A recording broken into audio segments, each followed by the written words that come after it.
Bonjour à toi, aujourd'hui je voudrais te parler, te rappeler, parce que j'en ai déjà parlé plusieurs fois, mais si tu es dans les nouveaux abonnés, eh bien que pour sortir de l'emprise, en fait, il n'y a pas qu'une stratégie, en fait, il y en a deux. Ça dépend du contexte, ça dépend de la personnalité, et donc je vais t'expliquer ces deux voies de sortie. La première voie de sortie, qu'on utilise en général régulièrement, c'est la voie de sortie de la stratégie, parce que finalement, le mot stratégie peut être pris de deux manières différentes. Ça peut être un contournement de faire les choses de manière détournée. Ça peut être aussi de faire les choses de manière vraie, authentique. Pourquoi? Parce que finalement, la stratégie, c'est celle qui amène à un résultat gagnant, un résultat qu'on voulait avoir. Donc finalement, les deux stratégies, qu'elles soient détournées ou qu'elles soient plus directes, elles sont toutes les deux acceptables. Surtout quand on le fait en conscience pour la stratégie de sortie qui va prendre des voies détournées. Alors pourquoi prendre des voies détournées? C'est pas pour être hypocrite, non. Si on le fait en conscience, c'est parce que quand on est dans une emprise, il y a tous des phénomènes d'intimidation, qu'elles soient réelles ou pas. Donc il y a des intimidations qui sont juste là pour nous faire peur, ce qu'on est en train de vivre en ce moment. Et puis il y a des vraies intimidations où il y a un passage à l'acte qui va être fait. Et donc, en ayant une stratégie plus détournée, on pourra éviter les conséquences de la sortie d'emprise, ou en partie, certaines conséquences, on pourra choisir quelle plume on va perdre, comme je le dis régulièrement. Et donc, dans la stratégie douce, comme je l'ai dit dans la vidéo précédente, ça peut être de dire oui, on va le faire, et puis on fait ce qu'on veut après. Et donc, ça nous invite à sortir de notre principe de loyauté, à sortir de ce qu'on nous aurait appris, que ce soit dans les sectes, à l'école ou dans les familles, qu'il faut toujours dire la vérité. Ça veut dire que quand on est face à quelqu'un qui a soit des mauvaises intentions, soit qui soit exécutant de personnes qui ont des mauvaises intentions sur nous, mauvaises intentions dans le sens que ce qu'ils veulent pour nous n'est pas bon pour nous. Quelqu'un peut aussi faire des choses avec une bonne intention, mais c'est le cas en général, la majorité des exécutants, leur intention c'est d'obéir et de faire ce qu'on leur demande. Ils se posent même pas des fois la question de savoir d'où ça vient et quels vont avoir les effets, donc ils se déresponsabilisent complètement. Donc, si on voit que les choses sont pas bonnes pour nous, qu'il y a un danger en face de nous, bien tout simplement, on n'est pas obligé d'être dans le conflit, surtout si on voit que le conflit a des conséquences néfastes, qu'on se retrouve en danger. Et donc là, c'est de sortir de ce conflit ou de ne pas y rentrer. C'est la fameuse loi de Newton qui va nous faire comprendre qu'à chaque réaction, il va y avoir une action.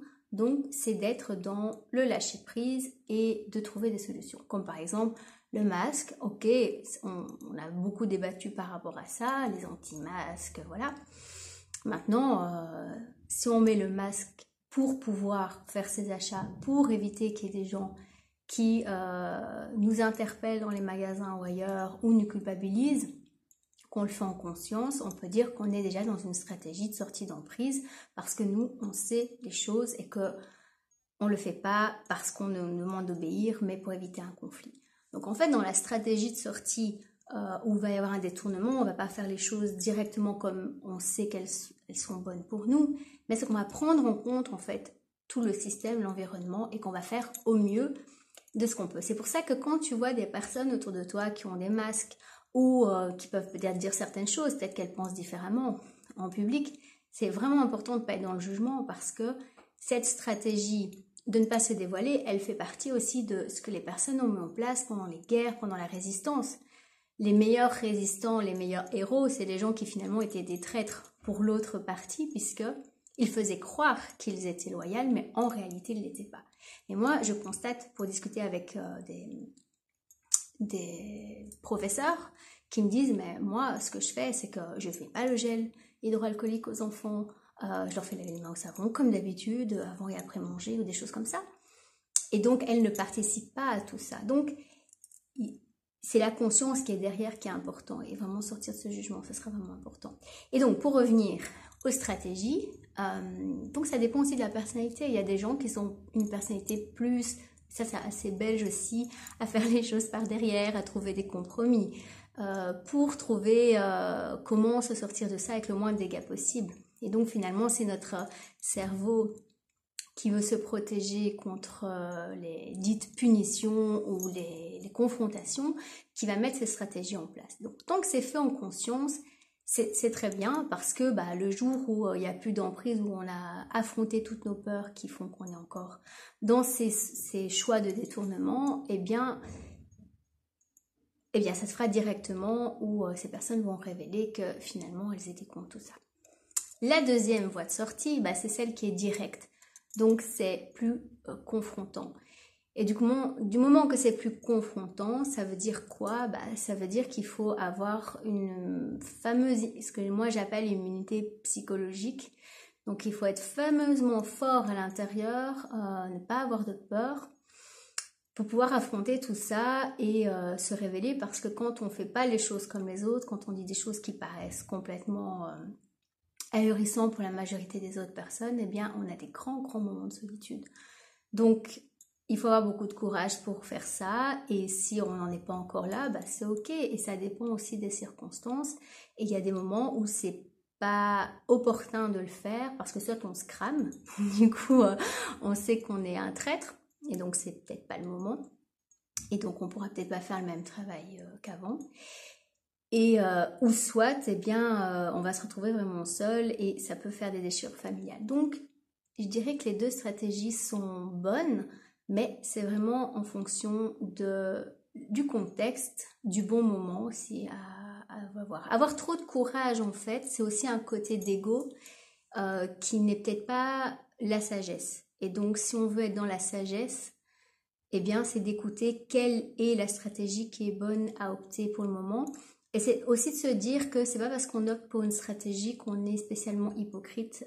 C'est surtout par rapport à nous-mêmes, à être dans la conscience qui va nous permettre de savoir où on en est.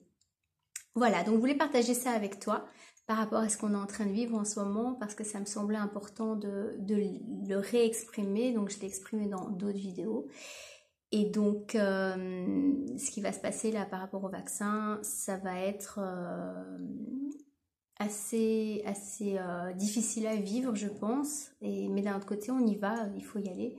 Et donc, ça va aussi, moi je me rends compte qu'il y a beaucoup de personnes qui étaient pro-vaccin, mais qui ne veulent pas de ce vaccin-là. Donc finalement, je pense qu'au plus on arrive dans les absurdités, les incohérences et maltraitances, et au moins on a besoin de maintenant parler de tout ce qui a été mis en place avant, et vraiment de se connecter par rapport à ce qui peut faire sens pour les personnes, et à se rallier ensemble pour notre liberté d'être, et pour notre santé aussi. Voilà, sur ce, je te dis à la prochaine. Passe une bonne journée, la vie est belle, et je t'envoie plein d'amour. Ciao, ciao!